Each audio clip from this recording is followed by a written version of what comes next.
How China became so powerful. Let's find out. Back in the old days, this part of the world used to be the economic superpower of the planet. There were dynasties that discovered everything from the compass to printing to making paper to gunpowder. They would lead huge expeditions around the globe. This was China, the Middle Kingdom, and right next door, India. This was the center of the global economic universe.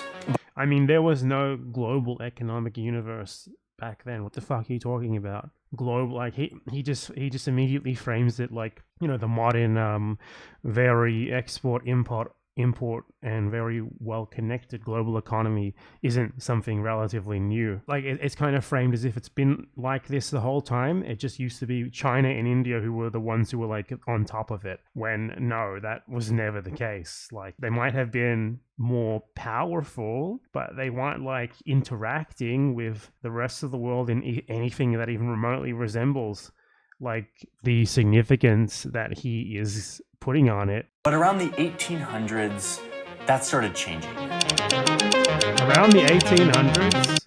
Only around the 1800s? How did China become so powerful? Over here in Europe and the United States, there was a major revolution that started taking place. Science, then machine. No, this is literally for children. Like, have you ever heard of that, guys? The Industrial Revolution. The Industrial Revolution, like it's actually made for kids. Like, you know, in my videos, I don't even, like, if I talk about the Industrial Revolution, I just say like the Industrial Revolution happened. I don't explain it because I assume that my audience are like 13 years old, right? I assume they've heard of this thing before. Machines, then weapons, trains, cars, flight, bombs, factories, cities. And with their new power, these countries started to expand to take over large swaths of the map. That was happening long before this. Apparently, European colonialism started in the 19th century. I had no idea. This is like inverting the reality of what happened. The reality of what happened is that the colonialism in the Americas particularly is what funded the factories of the Industrial Revolution. That is what happened. Read Capitalism and Slavery by my man Eric Williams. Rest in pieces. And peace. He just has it totally inverted. It's like, he's like, suddenly, you know, we just had all these bombs and all of these factories and all of this technology. When what happened is, it was the exploitation, it was the imperialism that enabled those bombs and those factories and that technology so they could do more imperialism and more colonialism. It was the profits largely from Britain's slave colonies that made the Industrial Revolution a thing that could have happened. China remained a great civilization, but as the West started showing up, knocking on China's door with their big guns, China couldn't really match their firepower, and they had to... China made the mistake of not enslaving an entire foreign continent for its own benefit. Huge L for China there. Should have copied the Europeans, you know, taken Africa or something while they were all preoccupied with the Americas. Huge L, China. Just couldn't compete. Cede land to Britain, which is how we got Hong Kong. The Industrial Revolution didn't really happen in China the same way it did in the West. And by the middle of the 1800s, China began... Why not? Again, I just mentioned why it didn't. He's not going to, though, of course. He just kind of says it. A massive decline in its economic standing in the world. I don't know. I find it really weird because whenever I make a statement like that, I feel the need to sort of justify it. Johnny Harris, though, he just says shit. He just tells you, and he just moves on immediately. And you're like left sitting there like, okay, and why, how? Expand upon that, please. A century later, that situation got way worse, as China was invaded by its neighbor, Japan. China's economy was no longer the prosperous Middle Kingdom, but rather a shadow of itself. It's funny because Japan did to China what the West had done to the Americas and later to Africa. Well, they did it to parts of Africa before they ever did it to the Americas, but you know what I mean. Most significantly, they did it to the Americas first. So here's the reason why this all happened, right? Here's the reason why China was not as strong as the Western countries in the 19th century, why it was not as strong as Japan. For one, the Western countries colonized the Americas and derived incredible profits from it that allowed them to industrialize and essentially resulted in the system of capitalism. That's what made them way more powerful than China. For two, Japan was essentially forcibly integrated by the West into their sort of sphere of influence, which allowed Japan access to their markets, their technologies, etc., which then resulted in Japan having the same advantages over China, which allowed them to colonize China. So it's like, you know, that is why this happened. He just kind of like presents it sort of neutrally, like West had technology, and this allowed them to be strong and sort of bully China. But there was some very important precedents there that probably for the best, China didn't really have an analog to. A poor country that was being occupied by outsiders. Once World War II They absolutely did not have industry, anything even remotely on the level of the West. Not even close. 18th century, perhaps. 19th century, no. Simply not even remotely close, because they didn't have the capital from massive plantation slavery in the Americas. They didn't have anything, resembling the sort of investment that was required to essentially create capitalism, which is what happened in Britain. Over. The West devised a new global economic and financial system. It was modeled after the economic system that was working so well in the West. Capitalism.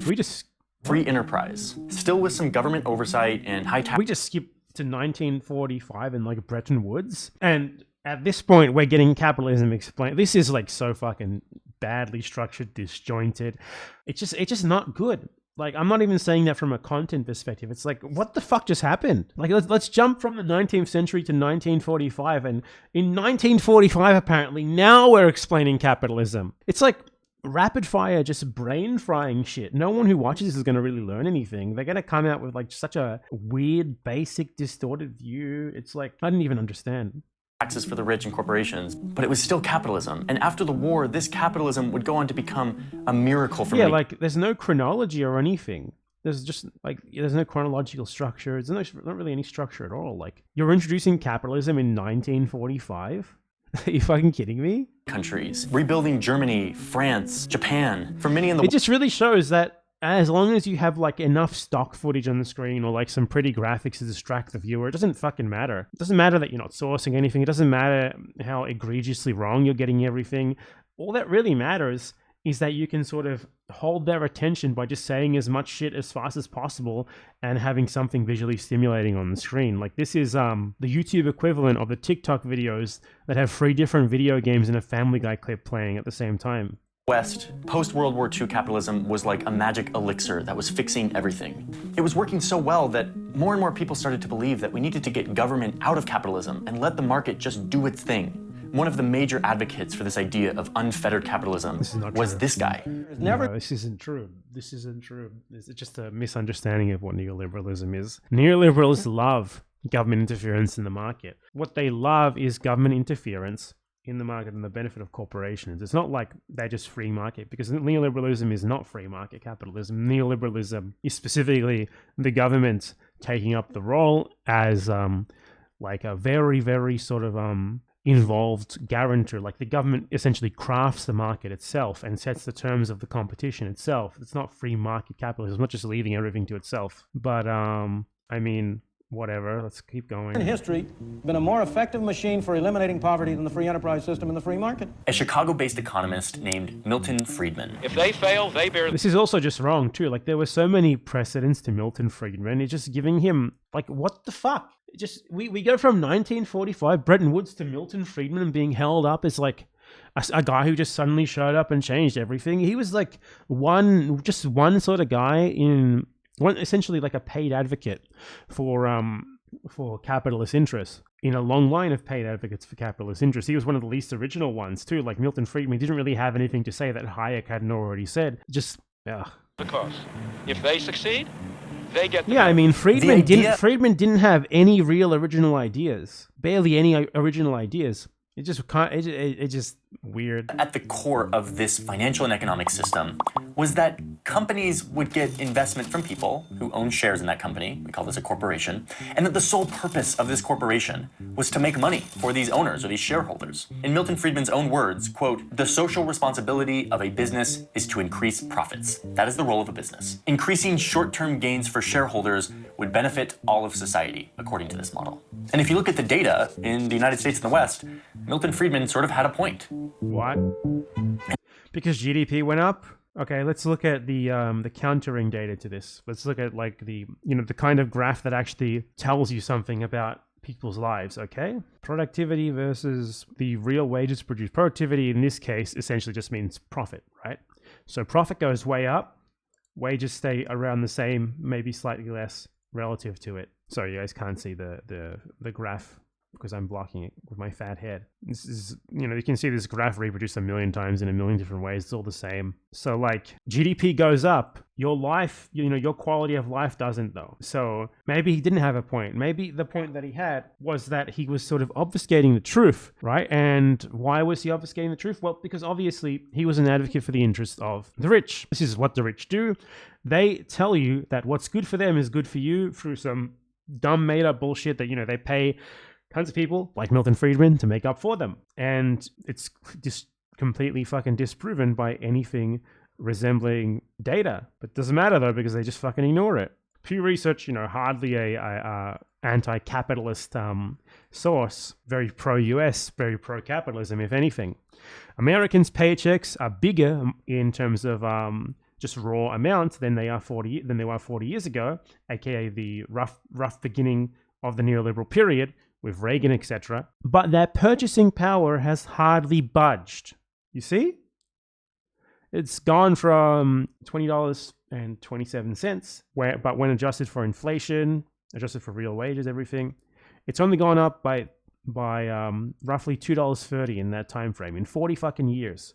So you can just barely buy like 10% more with your money than what someone was able to do 40, 50 years ago. Does that seem like a revelation to you? Meanwhile, corporate profits have gone off the absolute fucking charts. So yeah, it didn't work. But you can see how this shit works here, because he just says one line, one offhanded line, presented as if it's fact.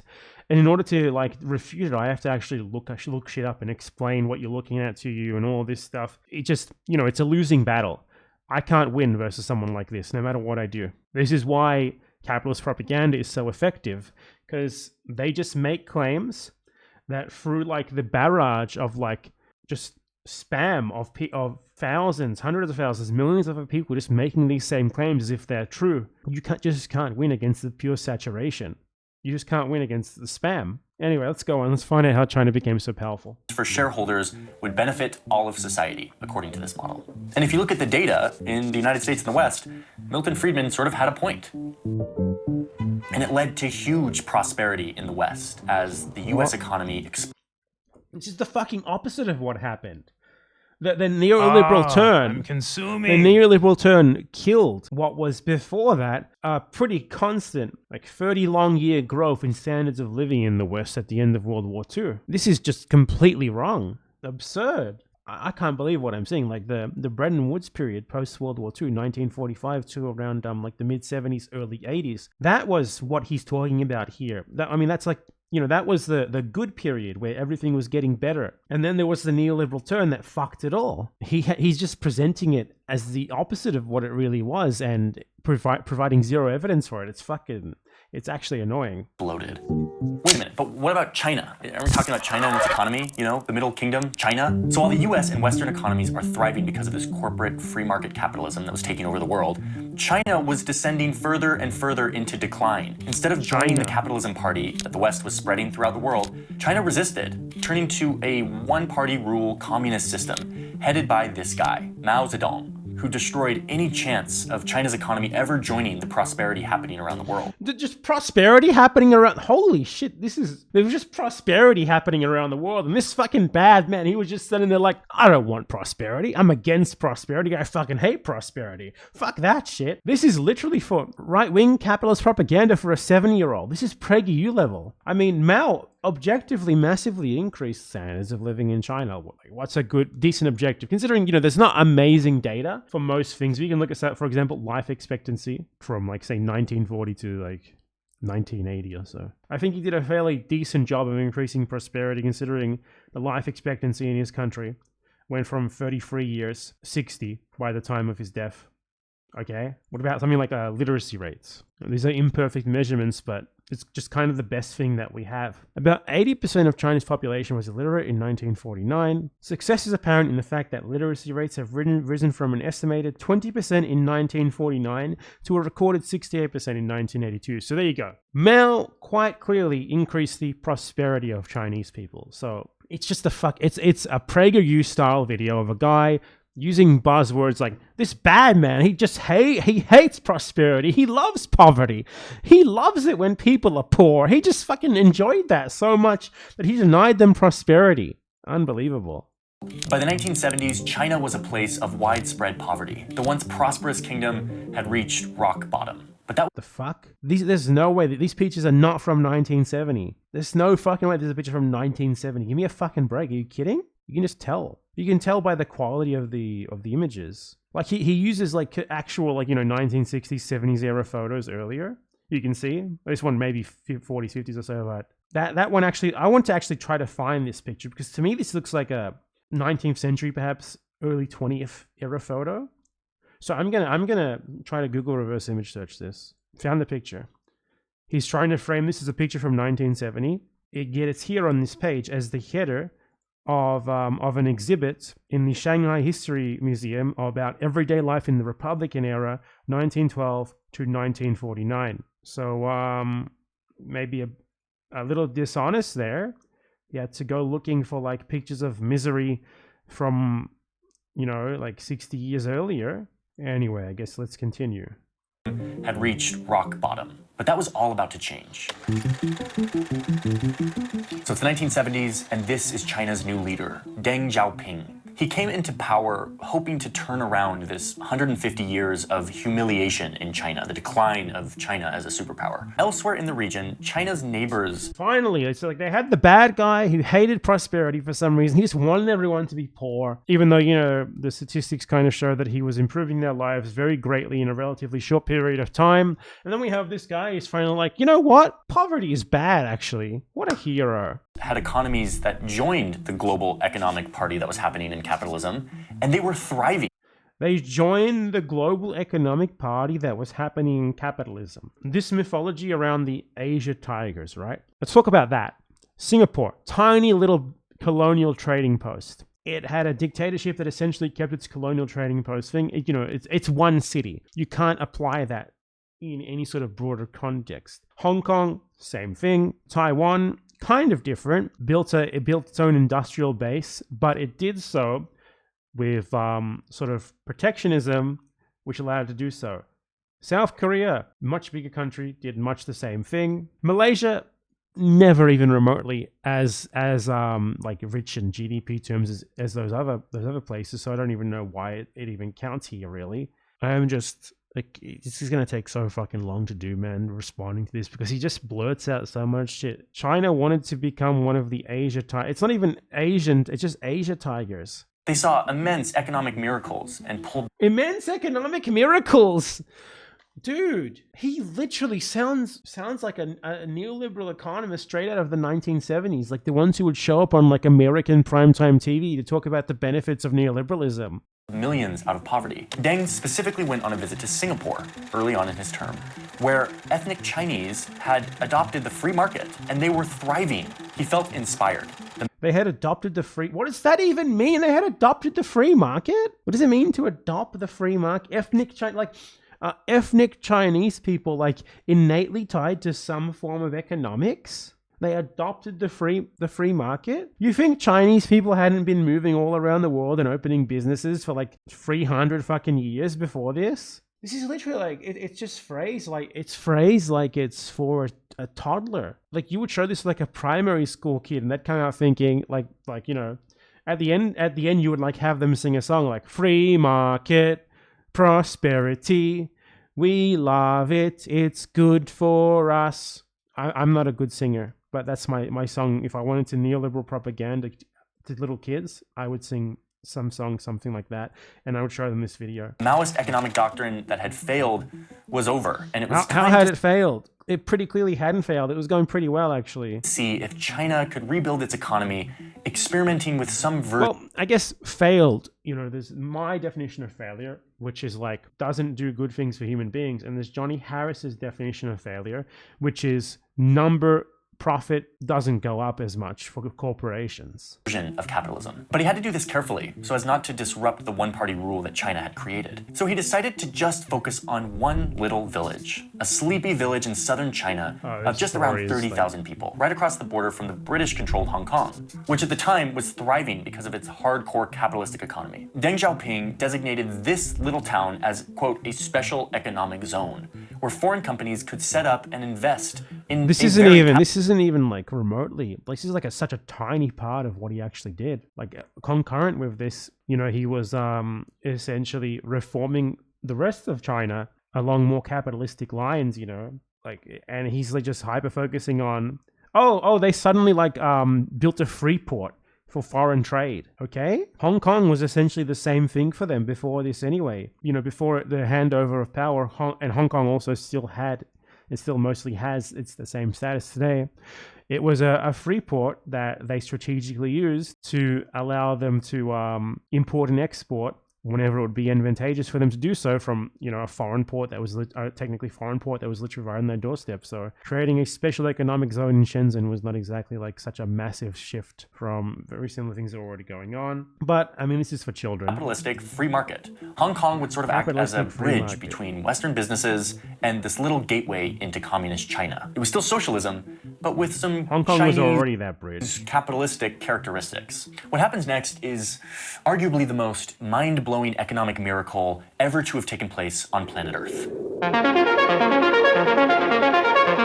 This little sleepy village that was the special economic zone in China exploded from a little fishing village with little more than a few thousand people and some rice paddies to a massive city of over 10 million people. The average And income went from $1 a day to over $30,000 a year. This starts day to year happening all over. Yeah, and I bet you that the people who make that $35,000 a year are not the same people who were previously making that $1 a day. I actually bet you the people who make that $1 a day were forced out, or either forced out or live in slums. China. And meanwhile, Milton Friedman's back in the US being like, yep, told ya. Soon there were a bunch of cities designated. He's like, I mean, you can't contest it, right? He's like just like an incredibly overt neoliberal, very overt, like straight up Friedmanite neoliberal, and he makes it very fucking obvious, right? Like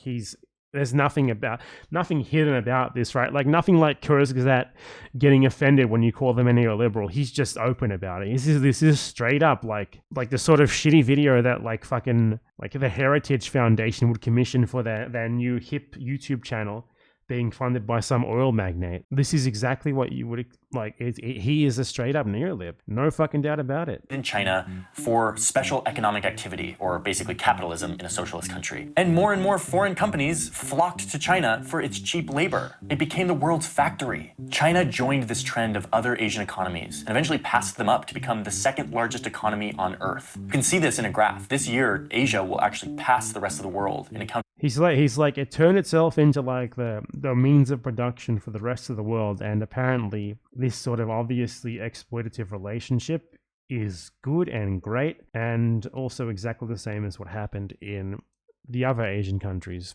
South Korea and Japan are really the only two worth analyzing. And what happened there is that, well, at least in the case of Japan was a colonial power, a long-standing colonial power that already had quite a good industrial base for a long time before this, thanks to its colonialism, which it just kind of had to, reactivate, rebuild a bit following World War II, which it sort of duly did. There's nothing really special there. South Korea was a far-right dictatorship that industrialized via import substitution industrialization and massive protectionism, as every single Western country also did. So these aren't really the same. Like what happened in China is not really the same as what happened in South Korea and Japan. South Korea and Japan, from the very beginning of their industrialization, were internationally competitive. They were not simply like places where Western countries outsourced their factories for cheap labor. China only really started developing its own like local industrial sector that was internationally competitive in the last 10, 15, 20 years or so. Before that, there's a reason why Chinese products actually like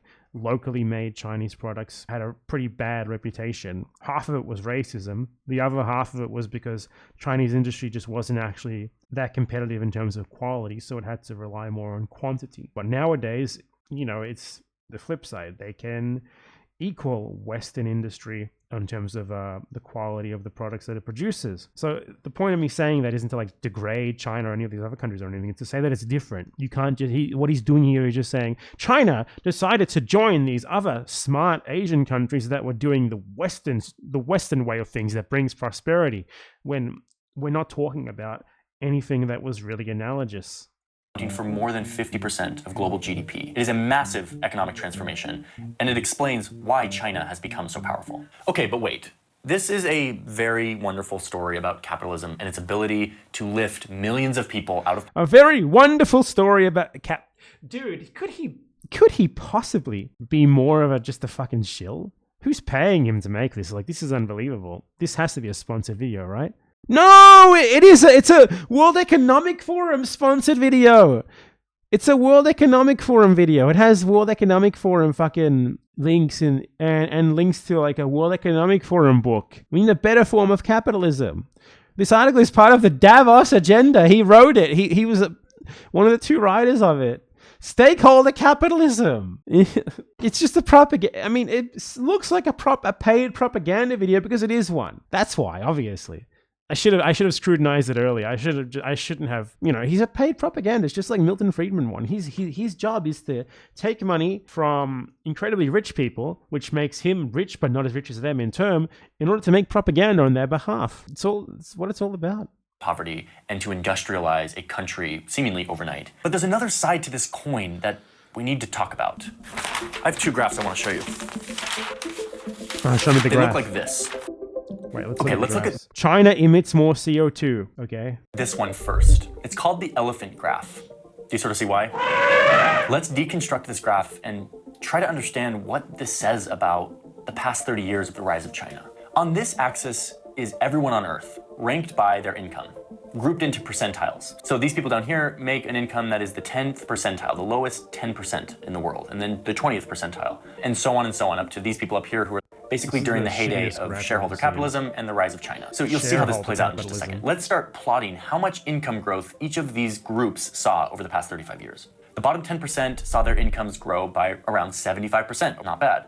These are people who live in the poorest countries, who make the lowest income in the world. The 20 to 30 percentile saw huge growth in their income, 125% and more over the past 35 years. This is like the new middle class in China and other Asian countries who saw huge income growth. By the way, I really do not see how China became so powerful. Like, the subject of the video, he's not even talking about it. He's just like seeing off into like a rant about how great capitalism is. Due to globalization. They did really well under this system. But then you start to get to the people in the 50th and 60th and 70th and 80th percentile. This is basically people who live in the middle class in the West. He's trying to say that like Chinese people becoming richer made people in the West poorer. Does this sound like fucking white nationalist shit to anyone else?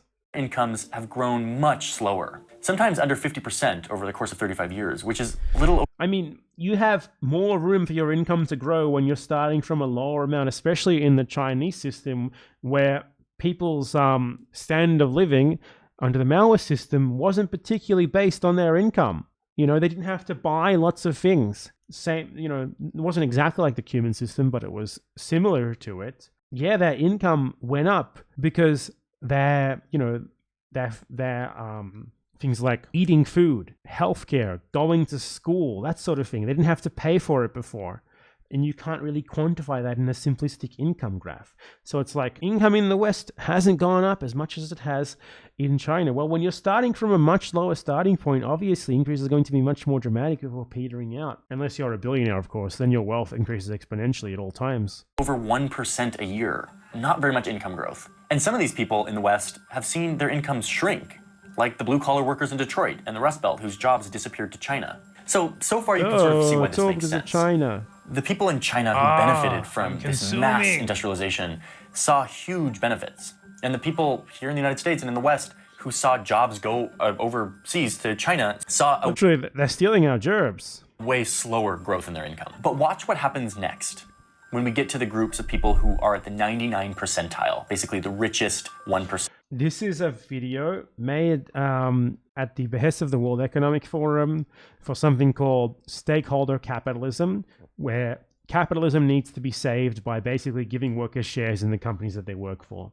In the world. And for this, I actually have to stretch out the graph to get us a little bit more granular. These are the people who have the highest incomes in the world. Let's see how their income has grown over the past 35 years. Wait, hold on. Most people in the first world are in this 90%. This is not the middle and lower class in the West. This is not at all. Like 50, 60, 70. The population of the West is minuscule. The population of the West is very small. It's what, like 15, 20% of the global population?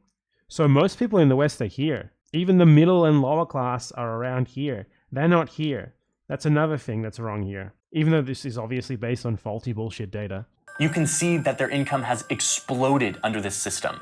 They're seeing tripling of their income in the past 35 years. Now, a reminder that this is 35 years of data from every economy on Earth. This shows everyone on the planet. So no, it doesn't. This gives us a view of who are the winners and the losers of this shareholder capitalism that has globalized to Asia. Looks to me, the winners are the Western imperialists. And around the world. The top 1% of income earners saw the biggest benefits from this system. They are the ones who disproportionately benefit from shareholder capitalism and the growth of globalization. Okay, so that's my first graph. It's the elephant graph. It is a very useful way to see one of the results of this version of capitalism and the growth of China. One of the results of this version of capitalism and the growth of China. He still hasn't explained to me how China became so powerful at all. He just basically told me it got prosperity. It did a free market, and that's it. The second graph looks like this. This shows the amount of CO2 emissions by country. You've got Europe and the United States, and then up here you've got China, the world's largest emitter of CO2. Like the elephant graph, the world's largest emitter of CO2, but far lower than any of these countries per capita.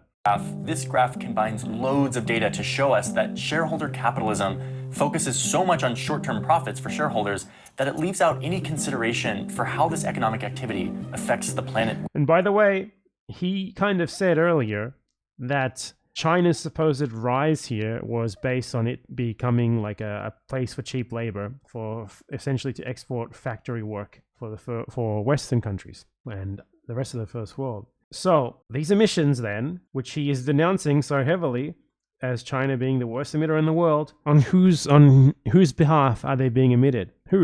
Who's having their products built in China? Who's having the coal burned to power the factories that build their products?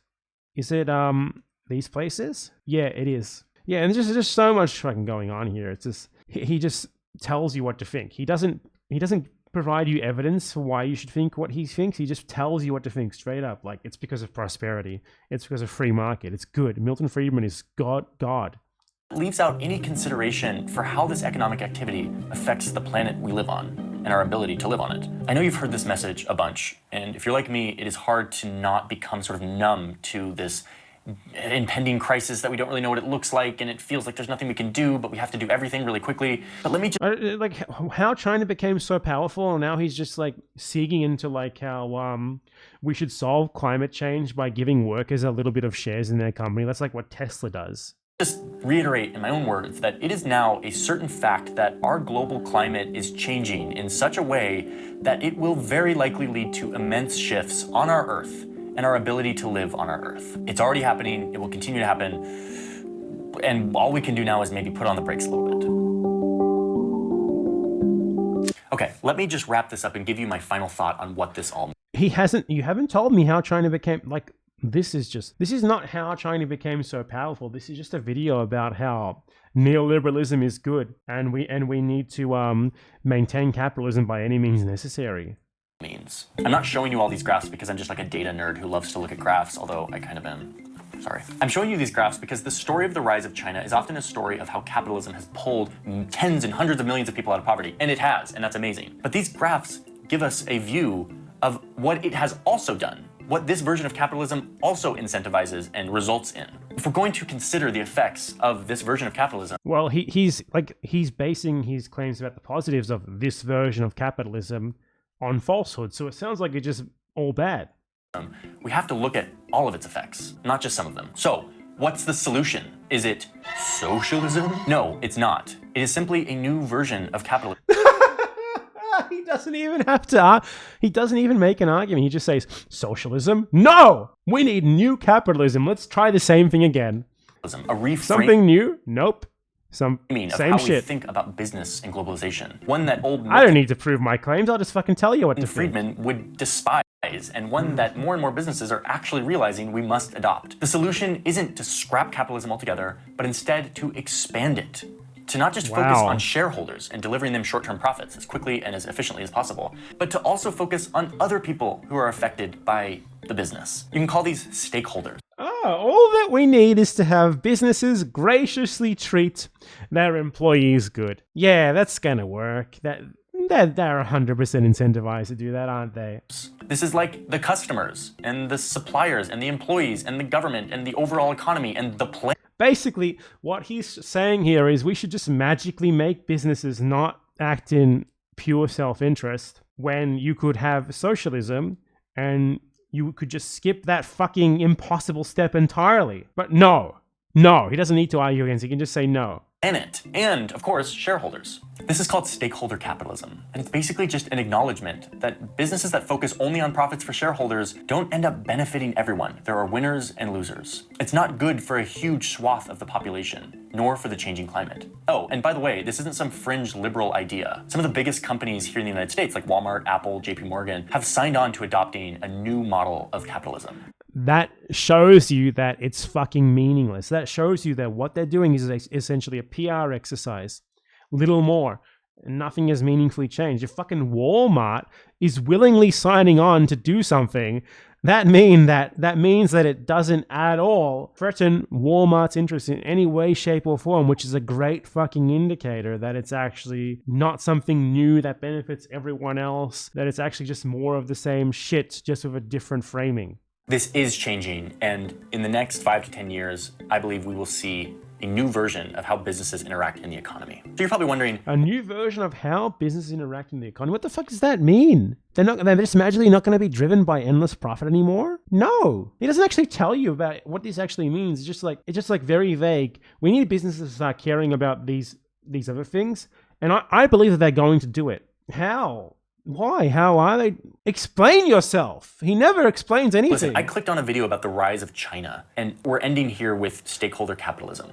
Yeah, you didn't explain fucking anything because it's a shitty propaganda video with a clickbait, irrelevant title. The rise of China is a story of capitalism, a certain version of capitalism. It's a story about how capitalism can morph and change depending on what effects we want businesses to play in our society. If we want to produce the most amount of wealth in the most efficient way, then the old shareholder model actually really works well for that. Wealth?